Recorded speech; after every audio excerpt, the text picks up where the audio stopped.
அனைவருக்கும் வணக்கம். இன்னைக்கு வந்து பாத்தீங்கன்னா ஒரு சேமிப்பு வீடியோ தான் நம்ம பார்க்க போறோம். அதுக்கு முன்னாடி என் சேனலை சப்ஸ்கிரைப் பண்ணவங்க எல்லாருக்குமே ரொம்ப ரொம்ப நன்றி. இன்னைக்கு வந்து பாத்தீங்கன்னா சேமிப்பு வீடியோ நம்ம என்ன பார்க்க போறோம் அப்படின்னா, நமக்கு வந்து மாசம் வந்து பிறந்தாலே எவ்வளவு வந்து செலவாகுதுங்கிறத முதல்ல நம்ம தெரிஞ்சு வச்சுக்கணும். அதுக்கு வந்து எழுதுற பழக்கங்கிறது ரொம்ப ரொம்ப நல்லது. நான் வந்து பாத்தீங்கன்னா கேலண்டர்ல மெயினா நோட் பண்ணி வைப்பேன். எனக்கும் மந்த்லி கேலண்டருக்கும் ரொம்ப வந்து பாண்டிங் வந்து அதிகம்.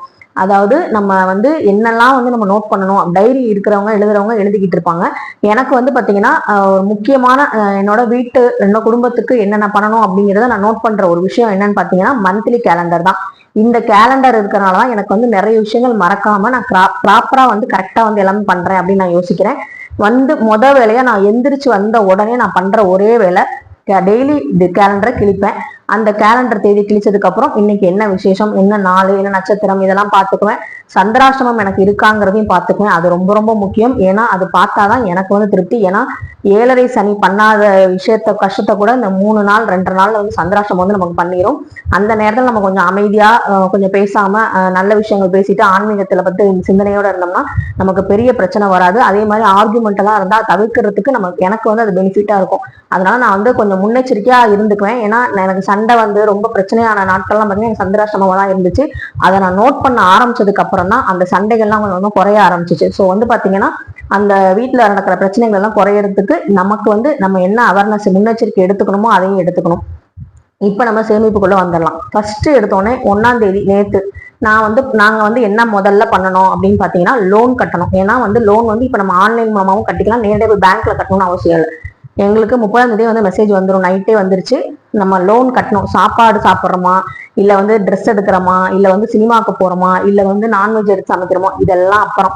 ஃபர்ஸ்ட் நாங்க 1ஆம் தேதி செலவு பண்றது வந்து பாத்தீங்கன்னா லோன் கட்டணும். நம்ம வீடு வந்து நம்ம கிட்ட இருக்கணும் எப்பவுமே, அது வந்து நமக்கு சொந்தமாகணும், அது வந்து கடனா போயிடக்கூடாது அப்படிங்கிற ஒரு எண்ணத்துலதான் நம்ம ஃபர்ஸ்ட் எந்த செலவா இருந்தாலும் லோன் கட்டுறதுக்கு எடுத்து வச்சிருவோம். அதே மாதிரி மொத மாசமும் அதுக்கு மாசத்துக்கும் ஏத்த மாதிரி சேவிங்ஸ் வந்து கொஞ்சம் பண்ணி வச்சுக்குவோம். ஏன்னா லோன் கட்டுறதுக்கு பணம் வந்து அது எடுக்கக்கூடாது அப்படிங்கிறதுனால கொஞ்சம் எக்ஸஸா 2 மாசம் லோனுக்குரிய பணம் வந்து நாங்க எப்பவுமே கையில வச்சிருப்போம். ஏன்னா இந்த மாசம் வந்து அட்மிஷன் ஆகல, நமக்கு ஃபீஸ் வரல அப்படிங்கிற பட்சத்துல நாங்க வந்து எதுவும் பண்ண முடியாது. ஸோ வந்து பாத்தீங்கன்னா சேர்த்து வைக்கிறதுல இருந்தா எடுத்து நம்ம செலவு பண்ண முடியும். அதுக்கப்புறம் பாத்தீங்கன்னா லோன் கட்டியாச்சு.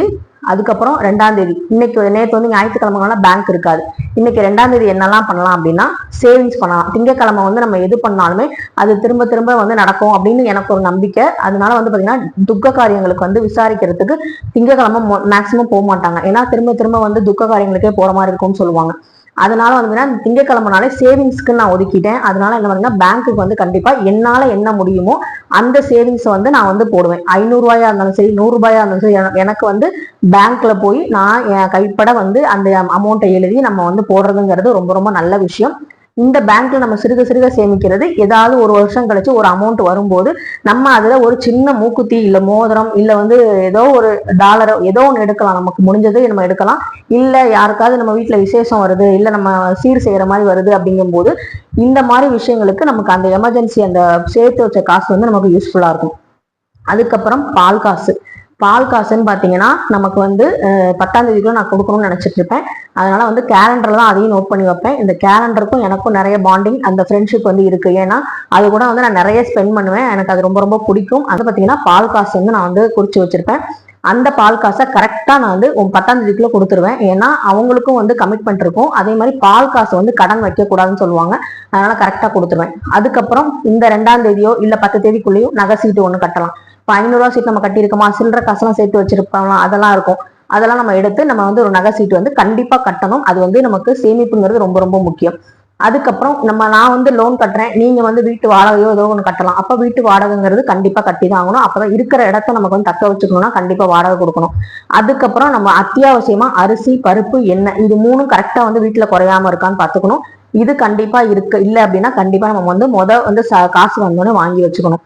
அதுக்கப்புறம் பாத்தீங்கன்னா நமக்கு வந்து நகை சீட்டு கட்டாச்சு. அப்புறம் நாங்க வந்து பாத்தீங்கன்னா எங்ககிட்ட வேலை செய்யறாங்க, அவங்களுக்கு வந்து நாங்க வந்து சம்பளம் கொடுக்கணும். அதுக்கப்புறம் நாங்க வச்சிருக்க இன்ஸ்டியூட் வந்து பாத்தீங்கன்னா ஒரு வாடகைக்கு தான் இருக்கும். ஸோ வந்து அந்த வாடகையை நம்ம கரெக்டா கொடுக்கணும். இதெல்லாம் வந்து 7ஆம் தேதிக்குள்ள நாங்க கொடுத்தாதான் எங்களுக்கு வந்து எந்த ஒரு இஷ்யூஸும் இருக்காது. அதனால வந்து அதை வந்து செய்யணும். அதுக்கப்புறம் பாத்தீங்கன்னா நம்ம இன்ஸ்டியூட்ல வந்து நம்ம வந்து அந்த மிஷின்லாம் வந்து ஃபால்ட் ஆகுது அப்படின்னா அதுக்கு நம்ம வந்து அமௌண்ட் வந்து கையில வச்சுக்கணும். அதை வந்து சரி பண்றதுக்கு மெக்கானிக் வருவாங்க, அவங்களுக்கும் நம்ம அமௌண்ட் ரெடி பண்ணி வச்சுக்கணும். அதே மாதிரி இன்ஸ்டியூட்ல வர ஸ்டூடெண்ட்ஸுக்கு பேப்பர் நம்ம ப்ரொவைட் பண்ணோம்னா பேப்பர் வந்து கரெக்டா இருக்கா அதை வந்து வாங்குறதுக்கு நம்ம வந்து எடுத்து வச்சுக்கணும். ஸோ வந்து பாத்தீங்கன்னா எங்க பிசினஸ் ரிலேட்டடா எங்க வியாபார சம்பந்தமா என்னென்ன விஷயங்கள் இருக்கோ அதை வந்து நம்ம பார்த்து வச்சுக்கணும். இப்ப வந்து ரேட் வந்து ஏறிக்கிட்டே போறது எதுக்குன்னு பாத்தீங்கன்னா லேண்டு, இன்னொன்னு வந்து நமக்கு வந்து நகை தான். நகை வந்து நீங்க வந்து காசு இருக்கும் போது வாங்கி வாங்கி வச்சுக்கிட்டீங்கன்னா அதுக்கப்புறம் பாத்தீங்கன்னா நீங்க ஒரு லேண்ட் வாங்குறீங்க, கொஞ்சம் நகை வந்து சேர்ந்துருக்குன்னா அந்த நகையை வந்து வித்துட்டு நம்ம வந்து ஒரு லேண்டா போடலாம். ஒண்ணு நகையா வந்து நீங்க சேர்த்துக்கிட்டே போகலாம். சேர்த்துக்கிட்டு இருக்கும் போது ஏதாவது வந்து ஒரு சூழல்ல உங்களுக்கு வந்து வீடு வாங்கணும், நிலம் வாங்கணும் அப்படின்னா இந்த நகையை முழுசா நீங்க வித்துட்டு, எப்பவுமே வந்து கிராஃப் வந்து ஏறிக்கிட்டே தான் போகுது நகைக்கு. அதனால வந்து நமக்கு வந்து குறைய போறதுல பெருசா ஒன்றும் லாஸும் வராது. அப்படியே குறைஞ்சாலும் ஒரு 100 ரூபாய் 200 ரூபாய் குறைய தவிர இது வந்து ரொம்ப குறைய போறது இல்லை. அதுக்கப்புறம் பாத்தீங்கன்னா இந்த லேண்ட் வந்து பாத்தீங்கன்னா நம்ம இருக்கிற இடத்த இப்போதைய நம்ம வாங்கினப்ப இருந்த மதிப்பை விட இப்ப எவ்வளவு மதிப்பு இருக்கு நீங்களே போட்டு பாருங்க. அவ்வளவு வந்து உங்களுக்கு யோசனையா இருக்கும். 2 வருஷத்துல நாங்க வந்ததுக்கு இந்த லேண்டு இப்ப வந்து பாத்தீங்கன்னா டபுள் மடங்கு வந்து ஏறி போயிருக்கு. அந்த அளவுக்கு வந்து இந்த லேண்டோட மதிப்பு வந்து ஏறும். ஸோ வந்து பாத்தீங்கன்னா லேண்ட்ல வந்து இன்வெஸ்ட்மெண்ட் பண்றதுங்கிறது ரொம்ப ரொம்ப சேஃப்ட். அதுக்கப்புறம் வந்து பாத்தீங்கன்னா இந்த மியூச்சுவல் ஃபண்டு இந்த மாதிரி விஷயங்கள், இந்த ஷேர் மார்க்கெட் இதெல்லாம் போடுறீங்க அப்படின்னா அதுல வந்து மேலையும் போகலாம், கீழேயும் வரலாம். அதனால வந்து அது நமக்கு நல்லா தெரிஞ்சு நமக்கு நல்ல அட்வைஸ் பண்ற ஒரு நல்ல வந்து அட்வைசர் இருந்து நம்மளை வந்து கைட் பண்றாங்க அப்படின்னா நம்ம நம்பி அவங்கள பண்ணலாம்னா நீங்க பண்ணலாம். இல்லைன்னா நமக்கு பெஸ்ட் போஸ்ட் ஆஃபீஸ், பேங்க்கு இல்ல நகை சீட்டு, இந்த 3ல ஏதாவது ஒண்ணு கண்டிப்பா நீங்க பண்ணுங்க. அது உங்களுக்கு ரொம்ப ரொம்ப யூஸ்ஃபுல்லா இருக்கும். அதுக்கப்புறம் பாத்தீங்கன்னா இந்த செலவுகள்லாம் நம்ம குடும்ப செலவுகள்லாம் பார்த்தாச்சு. இப்ப எமர்ஜென்சி ஃபண்டு. இப்ப வந்து பாத்தீங்கன்னா இந்த எமர்ஜென்சி ஃபண்டுல நம்ம கண்டிப்பா வந்து நம்ம மெடிக்கல் எக்ஸ்பென்சஸ் அது வந்து வச்சுக்கணும். அதே மாதிரி சடனா வந்து ஒரு துக்க காரியமோ இல்ல வந்து ஒரு ஏதோ ஒரு கஷ்டமோ வந்து கேட்கறோம் அப்படின்னா அதுக்கு நம்ம செலவு பண்றதுக்கு நம்ம வந்து கண்டிப்பா பண்ணணும். அதே மாதிரி ஒரு நல்ல காரியம் வருது, இப்ப நம்ம வந்து அண்ணன் பொண்ணும் நாத்தனார் பொண்ணு இவங்க யாராவது வயசுக்கு வர மாதிரி இருக்காங்க, இல்ல அவங்களுக்கு வந்து நம்ம ஏதாவது சீர் செய்யற மாதிரி இருக்கும், அப்படிங்கிற மாதிரி பட்சத்துல நம்ம எமர்ஜென்சி ஃபண்டுங்கிறது எப்பவுமே கொஞ்சம் கையில வச்சுக்கிறது ரொம்ப ரொம்ப நல்லது. மெயினா மெடிக்கல் எக்ஸ்பென்சஸ்க்கு வச்சுக்கோங்க. ஏன்னா இந்த கிளைமேட் வந்து மாறிக்கிட்டே இருக்கு. நமக்கு அடிக்கடி ஹாஸ்பிட்டல் வந்து போய் நம்ம வந்து மாத்திரை மருந்து சாப்பிட்ற மாதிரி சுச்சுவேஷன் ஏற்படுதுன்னா கண்டிப்பா நம்ம 500 ரூபாயாவது வீட்டுல எமர்ஜென்சி ஃபண்டுன்னு வச்சுக்கணும். அதை வந்து எக்காரணத்துக்கு கொண்டு அதை எடுக்காம நம்ம பாத்துக்கிட்டாலே போதும். அந்த பணம் வந்து நமக்கு எப்பவுமே இருந்துச்சுன்னா நம்ம கொஞ்சம் தைரியமா வந்து ஹாஸ்பிட்டல் போகலாம். ஒரு ஆட்டோ சொன்னாலே ஒரு 100 ரூபாய் வரும் ஹாஸ்பிட்டல் போறதுக்கு அப்படின்னா போயிட்டு அங்க இருந்து ஒரு மருந்து மாத்திரை வாங்குறதுக்கு 200 300 ரூபாய் ஆயிரும் அப்படின்னு சொல்ற மாதிரி நம்ம கணக்கு பண்ணி ஒரு 500 1000 எமர்ஜென்சி ஃபண்டுன்னு கண்டிப்பா நம்ம வந்து வீட்டுல வந்து வச்சுக்கிறதுங்கிறது ரொம்ப ரொம்ப நல்லது. இப்படிதான் வந்து மந்த்லி நம்ம ஸ்டார்ட் பண்ணும்போது இந்த மாதிரி விஷயங்களுக்கு நம்ம ஒதுக்கிதான் வைக்கணும். அதுக்கப்புறம் பாத்தீங்கன்னா உணவு பார்த்தாச்சு, இருப்பிடம் பார்த்தாச்சு, அதுக்கப்புறம் எமர்ஜென்சி ஃபண்டும் பார்த்தாச்சு. உடை வந்து பாத்தீங்கன்னா நம்ம மாசம் மாசம் எடுக்க போறது இல்லை. அப்படி நீங்க ஆன்லைன் ஷாப்பிங் பண்ணி எடுக்கிறீங்கன்னா அதை தயவு செய்து கம்மி பண்ணிக்கோங்க. அதுக்கு பதிலாக நீங்க வந்து நகையிலையோ இல்ல வந்து வேற ஏதாவது அக்கௌண்ட்லயோ வந்து சேவிங்ஸ் பண்ணுங்க. ஏன்னா ட்ரெஸ்ஸை வந்து நம்ம வந்து பாத்தீங்கன்னா நான் சொன்னா நம்ப மாட்டீங்க, 2 வருஷமா நான் வந்து ஒரு நைட்டிங்கிற ஒரு விஷயமே நான் எடுக்கல. ஏன்னா பழைய சுடிதார் பழைய டாப்ஸ் எல்லாம் வந்து வெளியே போட முடியாது, வெளுத்து போயிடுச்சு அப்படின்னா அதை வந்து நான் போட்டுதான் இப்ப வந்து வீட்டுல வந்து நான் யூஸ் பண்ணிக்கிறேன். நைட்டி வந்து எடுக்கல. அதுவும் இல்லாம நைட்டி வந்து பாத்தீங்கன்னா ஒரு நெகட்டிவ் தாட்ஸ் வந்து நமக்குள்ள உருவாக்கும். அது மட்டும் ஒரு கான்பிடன்ட் லெவல் நமக்கு வராது, ஒரு பிரிஸ்காவும் நம்ம இருக்க மாட்டோம்.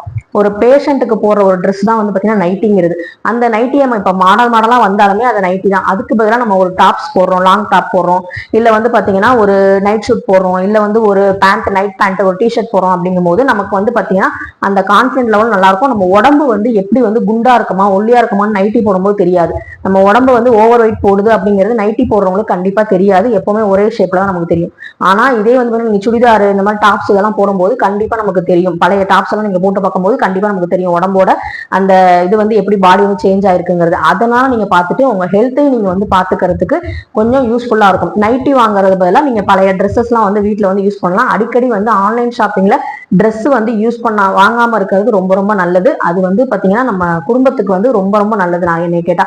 ஏன்னா ஆரம்ப காலகட்டத்துல நான் வந்து ஆன்லைன் ஷாப்பிங்ல வந்து ட்ரெஸ் நிறைய எடுத்து குமிச்சனாலதான் நிறைய விஷயங்கள் வந்து இப்ப சேமிக்க முடியாம போச்சு. அப்பெல்லாம் நம்ம இப்ப யோசிக்கிறோம் அந்த ட்ரெஸ் எல்லாம் எடுக்காம அந்த காசு சேர்த்து வச்சிருந்தா நமக்கு வந்து ஒரு நகை எடுத்துருக்கலாம் அப்படிங்கிற மாதிரி இப்ப யோசிக்கிறோம். இப்ப யோசிக்கும் போது நகையோட விலை எங்கேயோ இருக்கு, அதை வாங்க முடியாத அளவுக்கு இருக்கு. அதனால இந்த மாதிரி விஷயங்கள்லாம் நம்ம யோசிச்சு இந்த ட்ரெஸ் வாங்குறத விட்டுருங்க. இப்ப நியூ இயருக்கு கண்டிப்பா நம்ம வந்து ட்ரெஸ் போடணும், புதுசு ட்ரெஸ் போடணும் அப்படின்னா சிம்பிளா ஒரு ட்ரெஸ் நம்ம அப்போதைக்கு எடுத்துக்கலாம். இந்த மாதிரி அத்தியாவசிய செலவுக்கும் எமர்ஜென்சி ஃபண்டுக்கும் நம்ம எடுத்து வச்சுட்டு சேவிங்ஸ்க்கும் எடுத்து வச்சுட்டு அதுக்கப்புறம் மீதி இருக்கும் பட்சத்துல நீங்க வந்து உங்க சந்தோஷத்துக்காக செலவு பண்ணுங்க. கண்டிப்பா 2 மாசத்துக்கு ஒரு தடவை இல்ல 1 மாசத்துக்கு ஒரு தடவை இல்ல 3 மாசத்துக்கு ஒரு தடவை ஹோட்டல் போங்க, தியேட்டர் போங்க, அதே மாதிரி பிள்ளைங்களை கூட்டிட்டு பார்க்கு, இந்த மாதிரி சினிமா, இந்த மாதிரி விஷயங்களுக்கு கண்டிப்பா செலவு பண்ணுங்க. ஏன்னா நம்ம சம்பாதிக்கிறதே வந்து பாத்தீங்கன்னா சந்தோஷமா இருக்கிறதா. வெறும் சேவிங்ஸ் மட்டும் பண்ணிக்கிட்டு அந்த எமர்ஜென்சி ஃபண்ட்லயே போய் செலவு பண்ணக்கூடாது. ஏன்னா ஸ்ட்ரெஸ் சில பேர் நம்ம ஹவுஸ் ஒய்ஃபா இருக்கவங்களுக்கு வீட்டுக்குள்ளேயே இருப்பாங்க, அவங்களுக்கு வெளியே போகணும்னு தோணும், ஆனா வந்து சொல்ல முடியாது, ஆனா கணவர் வந்து கூட்டிட்டு போகாம இருக்கலாம்.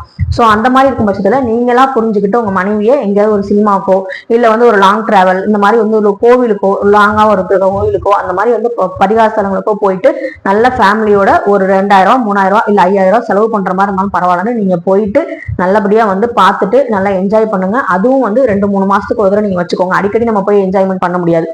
மாசத்துக்கு ஒரு தடவை வீட்டுல வந்து நல்லா நம்ம சமைச்சு நான்வெஜ் எல்லாம் எடுத்து சாப்பிட்ற பழக்கம் வந்து இல்ல சைவம் இருக்கு வடை பாயசம் செஞ்சு சாப்பிடணும்னா நல்லா வந்து உங்களுக்கு பிடிச்சதை செஞ்சு சாப்பிடுங்க. அதுக்கும் நம்ம செலவு பண்றதுக்கு என்ஜாய்மெண்ட் இல்லைன்னா வந்து பாத்தீங்கன்னா ஹாப்பி டைம் அப்படின்னு சொல்லி ஒரு பாக்ஸே போட்டு அதுல வந்து சின்ன சின்னதா சேமிச்சு வைங்க. உங்களுக்கே ரொம்ப பிடிக்கும். அதை எடுத்து நீங்க செலவு பண்ணும்போது நல்லா இருக்கும். அதே மாதிரி நம்ம வந்து தான தர்ம காரியங்கள் பண்றதுக்கு, அதாவது குழந்தைங்க பர்த்டே இந்த மாதிரி வருது அப்படின்னா நம்ம அதுக்காக செலவு பண்றதுக்கும் வந்து பாத்தீங்கன்னா சில இதை வந்து உண்டியல் வந்து சேர்த்து வைப்போம். அதுல வந்து குழந்தைங்களுக்கு யாராவது பெரியவங்க காசு கொடுப்பாங்க, இல்லை நம்மளே காசு கொடுப்போம் இல்லையா, அந்த மாதிரி காசெல்லாம் வந்து அதுல போட்டு அதை எடுக்காம வச்சுக்கோங்க. ஏன்னா குழந்தைங்க காசு கொடுத்த உடனே என்ன பண்ணுவாங்கன்னா அம்மா அப்பா தான் கொடுப்பாங்க, அதை நம்ம உடனே செலவு பண்ணிடுவோம். ஆனா எங்க வீட்டுல அப்படின்னா உடனே போய் உண்டியல தான் போய் யோகியை வந்து போட சொல்லுவோம். நாங்களே வந்து வாங்க மாட்டோம், நீயே போய் உண்டியல்ல போடுன்னு சொல்லிடுவோம். அந்த மாதிரி தான் பழகிட்டு இருக்கோம். ஸோ நீங்களும் அந்த மாதிரி பழகுனீங்கன்னா நமக்கு இந்த தான தர்ம காரியங்களும் வருஷத்துக்கு ஒரு தடவை நம்ம பிள்ளைங்க நல்லா இருக்கணுங்கிறதுக்காக நம்ம கோவில்ல போய் அன்னதானத்துக்கோ இல்ல ஒரு ஆசிரமத்துக்கோ செஞ்சோம்னா நமக்கும் அது நல்லா இருக்கும். இந்த மாதிரி வந்து நம்ம பிரிச்சு நம்ம சம்பளத்தையோ நம்ம வருமானத்தையும் பிரிச்சு செஞ்சோம்னா எந்த ஒரு சங்கடமும் ஏற்படாது. அதே மாதிரி ஆடம்பரமா வாழ்றவங்க சந்தோஷமா இருப்பாங்கன்னு அர்த்தம் இல்ல. நம்மள மாதிரி சாதாரணமா இருக்கவங்க, நமக்கு பிடிச்சத செஞ்சுக்கிட்டு இருக்கவங்களும் ரொம்ப ரொம்ப சந்தோஷமா தான் இருப்பாங்க. சந்தோஷங்கிறது பணத்துல இல்ல மனசுலதான் இருக்கு. அதை வந்து ஞாபகத்துல வச்சுட்டு கண்டிப்பா நீங்களும் வந்து சந்தோஷமா ஹாப்பியா வந்து அடுத்த 2025 வரவேறுங்க. நம்ம பண்ண மிஸ்டேக் எல்லாம் கம்மி பண்ணிட்டு நம்ம வந்து இனிமே ரைட் சாய்ஸ் என்னவோ அது என்ன நல்லதோ, நம்ம குடும்பத்துக்கு என்ன நல்லது, நம்ம வீட்டுக்காரருக்கு நம்ம குழந்தைங்களுக்கு நம்ம அப்பா அம்மாவுக்கு என்ன நல்லதோ அதை மட்டும் யோசிப்போம். முதல்ல நமக்கு என்ன நல்லதுங்கிறது யோசிக்கணும். நம்மளே சேர்த்துக்கணும். அதுல எல்லாமே சேர்த்துக்கிட்டு மெடிக்கல் எக்ஸ்பென்ஸ் குறைச்சிட்டு ஹாப்பி டைமுக்கு நிறைய நம்ம செலவு பண்ணலாம். நெக்ஸ்ட் வீடியோல பார்க்கலாம். தேங்க்யூ. அது வரைக்கும் நீங்க வந்து என்னோட சேனலை சப்ஸ்கிரைப் பண்ணாம இருந்தீங்கன்னா சப்ஸ்கிரைப் பண்ணிக்கோங்க. பழைய வீடியோஸ் எல்லாம் பாருங்க. சேவிங்ஸ்ங்கிற பிளேலிஸ்ட் கொடுத்துருக்கேன், அதுலயும் வந்து சேமிப்பு பத்தி நிறைய சொல்லியிருக்கேன், அதையும் பாருங்க. தேங்க்யூ.